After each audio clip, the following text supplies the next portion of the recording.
Já fica preparada que dentro de 10 minutos, terminando o treino da SM3, a galera da SM1 e SM2 vão para a pista também para 10 minutos de treino. Então, galera da SM1.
Para a formação do grid de largada. Então a galera da SM3 AIB na pista nesse momento, são motos nacionais fazendo a festa da galera.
Último minuto do treino, último minuto.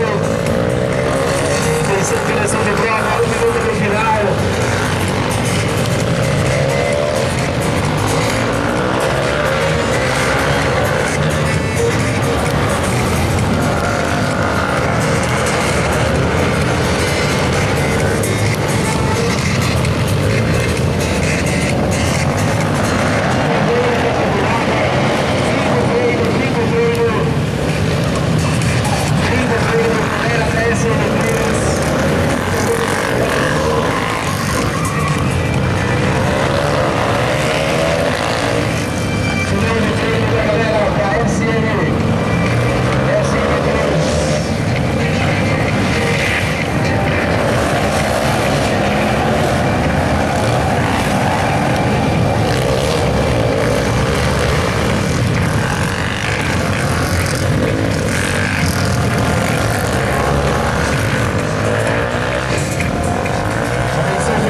E na sequência, a liberação do programa da galera da SM1 e 2. Agradecendo a presença do público de Águas de Lindóia, que prestigia o primeiro Supermoto das Águas. Essa é a primeira edição de muitas que tenho certeza teremos juntos. Agradecendo já ao prefeito, o senhor Batinho, ao prefeito em exercício, o senhor Toninho Nogueira, a toda a sua diretoria, o senhor Antônio Henrique Grossi, o diretor de obras, o senhor Fiore, a senhora diretora.